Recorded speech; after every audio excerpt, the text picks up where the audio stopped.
Trump is upending decades of U.S. foreign policy, stirring backlash not only from longtime allies, but also within his own party. Is his bluster part of a strategy to push a new course? How is he handling relations with Russia, especially when it comes to the war in Ukraine? I'll break it all down here on Straight Talk.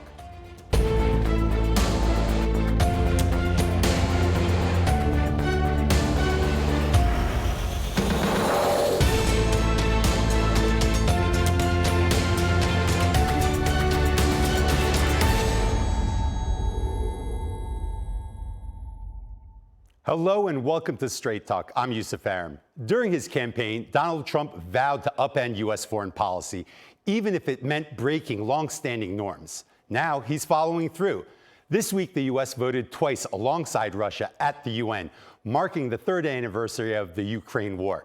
Trump also publicly called out NATO allies, threatened the EU with tariffs, and even blamed Ukraine for starting the war.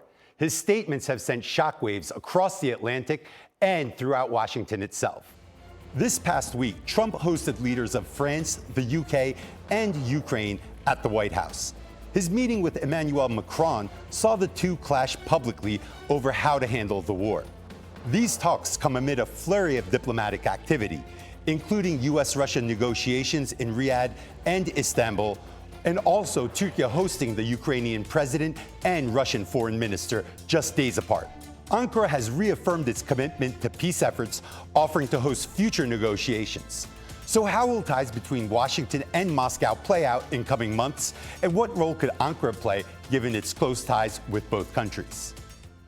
I'm going to be joined by two special guests today, two very prominent voices that are reshaping how we consume media content.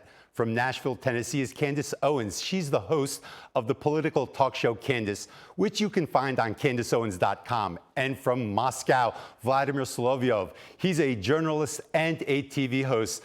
A special welcome to both of you. So much going on. So there's been a lot of diplomacy over the past 10 days. We are seeing public sentiment evolve in the United States. At once, it was unthinkable to talk about peace in Ukraine. You were labeled pro-Russian, a traitor. We've seen that public sentiment shift, Trump campaigning on bringing peace to Ukraine. When you look at the public right now and what Trump is doing, are they supporting his diplomacy, bringing an end to the war, and also normalizing relations with Russia? Yes, absolutely. And I think it's something that Americans feel tremendously hopeful about. First and foremost, it never made sense for us to be involved in this regional conflict. And one of the things that didn't serve Zelensky, and I do want to say, I am somewhat biased because from the very beginning, I would have none of it. None of it made any sense to me. And I was one of the people that was condemned early on, being accused of being on the Kremlin's payroll, a pro-Russian puppet. The reality is that I just wasn't a pro-mainstream media puppet. I recognize that propaganda exists in the East and in the West, but ours was quite stunning at that time because they were selling a version of events that just made entirely no historical sense.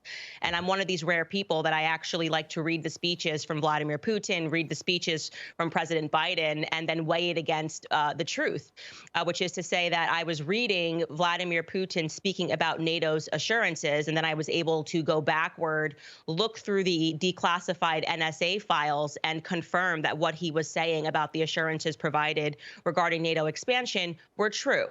So it was objectively true. It didn't matter how you felt about Russia or you felt about Ukraine.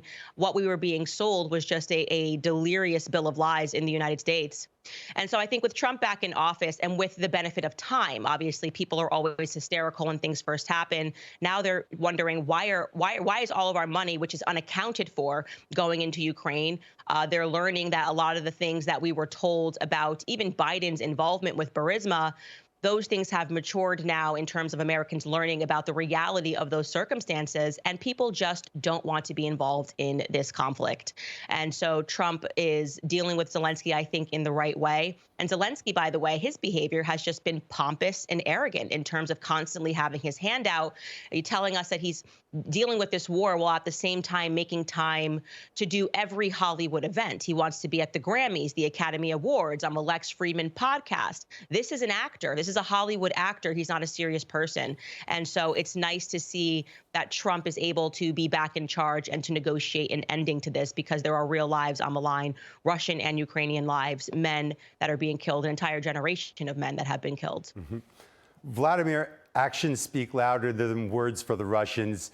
A lot of overtures from Trump before the talks started, but we see a UN resolution and a very surprising U.S. siding with Russia on some of these votes. Was that a pleasant surprise for you? And does that show that the Americans are serious about diplomacy, serious about normalization and trying to bring peace in Ukraine? What's the name of the guy who was in the White House before Trump? Don't tell me that it was Biden. I don't know who's running your country, my dear American friends. Neither do you. Was it Sullivan? Was it Blinken? Victoria Nuland? Or some other meaningless people who couldn't care less about America, American taxpayers, and their money? We've been waiting for Trump, not because he's pro-Russian, but because he's pro-American. We want someone who does recognize national interests of the United States, who doesn't want to fight for corruption schemes in order to launder money of American taxpayers through Ukraine. That's why right now diplomacy is getting back to normal. And that's why when we vote at the UN, we just vote reasonably, according to our national interests. National interests of the United States that we respect. It doesn't mean that we always have the same view on them, but we respect them. National interest of Russia, that we want to be respected. And it's easy to understand one another when we're not talking about some weird terms, the only purpose of which is to cover the outrageous laundry scheme of stealing American taxpayers' money. It's not about war conflict between Ukraine and Russia, no. It's about enormous amount of money and enormous amount of years of lies and money being stolen. And right now, when there is an image of ugly Russians killing babies, raping Ukrainian women and all other stuff, I'm always asking very easy question. Give me the proof. The Bucha case. We are the only people in the whole world who are actually still asking question. Tell me the names of those people who've been killed. Where they were killed? How they were killed? When? No answer. No answer. Sergei Lavrov, our Minister of Foreign Affairs, asks this question every single time. We know the truth. You don't. I have a lot more questions. I want to move on if that's okay with you. I know you have your limited time. Now, Candace, it looks like this is a long-haul negotiation period, not the 1 day or the 1 week that was talked about on the campaign trail. And this is reality. But we're already starting to see cracks, not only in Congress, but also within Trump's party. Senator John Curtis, Republican from Utah, tweeted on his social media, "I was deeply troubled by the vote at the UN today, which put us on the same side as Russia and North Korea. These are not our friends. This posture is a dramatic shift from American ideals of freedom and democracy. We all want an end to the war, but it must be achieved on terms that ensure Ukraine's sovereignty and security and that deter Putin from pursuing further territorial ambitions." Now, if this does turn into a long-haul diplomatic negotiation period, can Trump weather this type of dissent from inside of his party, or will it come to a period where he'll have to revert to a general D.C. default setting? Well, first and foremost, Trump is not a dictator. And so what's going to happen is that those congressmen are going to have to respond to their voters. And this is not a favorable war with the voters. And people have never been more aware of the lobbying and the dishonesty. People are creating websites showing who exactly is taking money from which lobby. And we are very aware and awake to the military-industrial complex, the people that tell us that we've got to be in war or at war with Afghanistan for decades, only for us to leave billions of dollars worth of our weapons and say, oh, we're doing that for peace, and then to jump into Ukraine 2 weeks later. It's just this generation, I think, is just entirely different. And we are starting to see that, by the way. Even when I was having conversations with people, my husband's English, in the UK, and recognizing that they were so anti-Russia that it's almost like ingrained in them since childhood. And you can see that they've gone through such a severe period of propagandizing in their youth against Russia. Russia bad, Russia always bad, Russia bad no matter what. And when you try to have a practical conversation with them, you can't understand where those emotions are coming from. Well, the reality is that my generation and the generation beneath, we don't have those sentiments about Russia. We think it's like Cold War propaganda that we didn't grow up with. And it doesn't make any sense whatsoever why we would not be trying to have a productive and a healthy relationship with Russia, and stop pretending that they're trying to recreate the Soviet Union, while at the exact same time, at everything that we accuse them of is what the EU is doing. We're the ones that are expanding. What NATO is doing. Pardon. We are the ones that are continually expanding, and Americans are becoming increasingly more nationalist, more, hey, let's take care of our house first before we keep telling Americans that grocery prices are high, gas prices are high, you can't feed your family, because we have to take care of Zelensky, who, like I said, acts like and behaves like a toddler. Okay, he's not a person that should be taken seriously. And so there is, I think you're going to see that divide generationally happening in America. But at the end of the day, even the people that are in office are going to have to respond to the sentiments of their voters.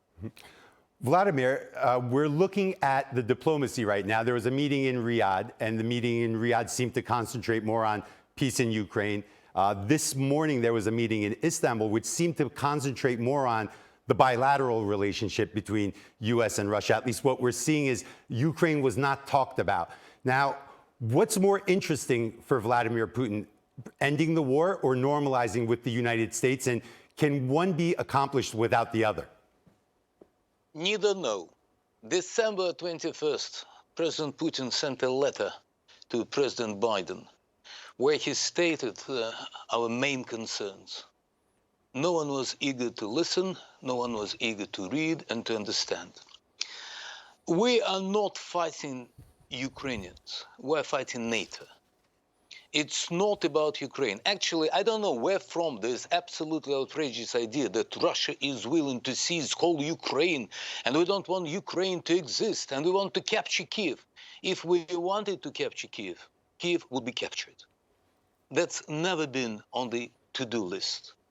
It's all started with one easy phrase to the right people of Donbass. We want Ukraine, stop killing them. Please withdraw your troops. The answer was no. And 7 days before a Russian response, the heavy bombing started of Donetsk and Lugansk. And then we had to respond. We never ever wanted to capture Kiev. 300,000 ground troops cannot capture 5 million city without completely destroying it. And why should we destroy a city that is considered to be mother of Russian cities? That's not the case. The problem of Western propaganda, that whatever they're saying has nothing to do with reality. Like Ukraine is democratic and Russia is tyranny.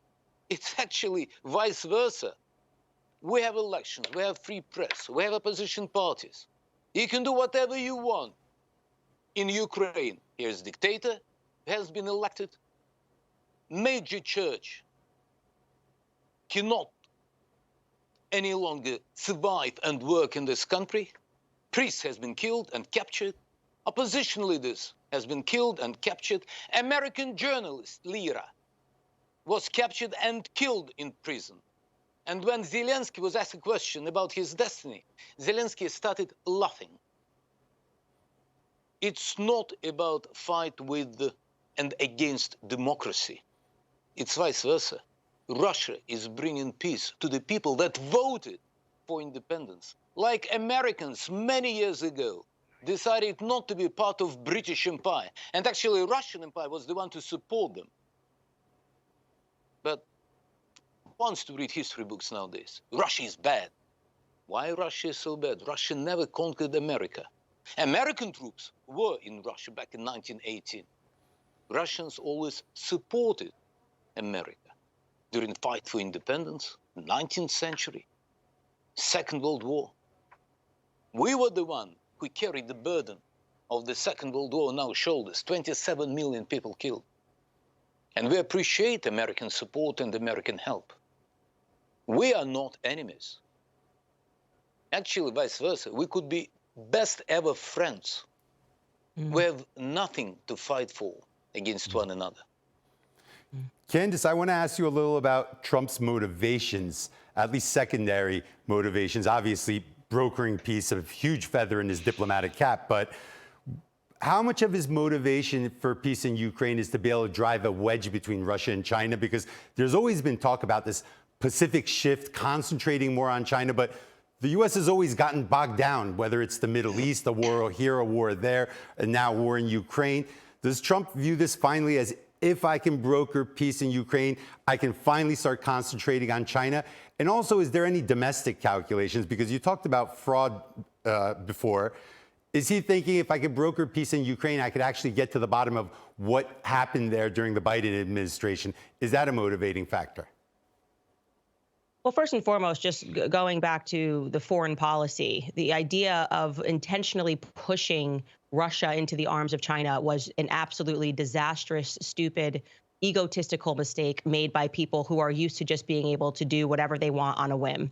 And to go back and answer what Vladimir was saying, yes, it's a question as to who was running the White House for the last 4 years, because it certainly was not President Biden, and there are no Americans that are under that delusion that it was President Biden.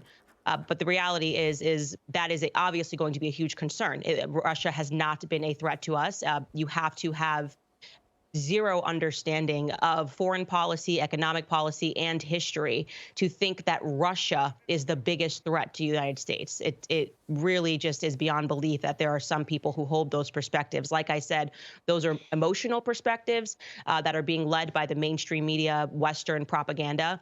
And fortunately, with Trump in office, that relationship with the Western propaganda is falling apart. Trump wouldn't be in office if people believed our own propaganda, right? What they said about Trump, he's Adolf Hitler, he's this. Everything they've said about Russia, they've said 10 times worse about Donald Trump.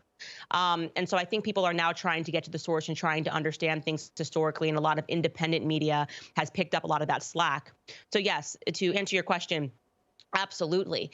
The real concerns in terms of wanting to change those relationships, if we believe China to be a threat, which I think it is, there's a lot of things that China is doing, obviously, that are a major concern, then we should be folding Russia into the arms of America. They tried, as Putin said, and that is true, to join NATO a while ago. I don't know why there's always been this sort of Cold War going on. It makes sense to have Russia as an economic ally, as a political ally, as a geographical ally. Everything that we have done to push Russia into the arms of China has been a mistake. Vladimir, how do you view the Turkish role? Is there room for Turkey at the table? Can Erdogan bring some value to negotiations or diplomacy between Putin and Trump, especially when Zelensky comes to the table? Because it seems that he's going to want someone else besides Trump and Putin at the table.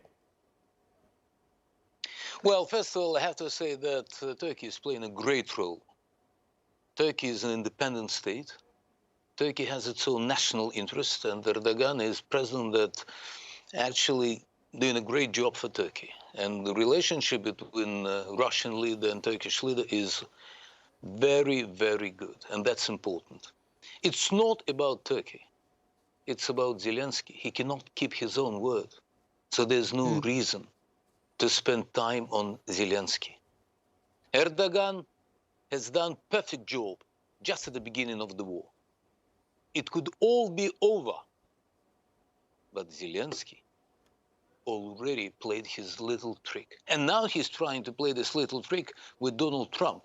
On Friday, he will once again do this little chit-chat, jumping, schmumping, and other funny stuff. Waste of time.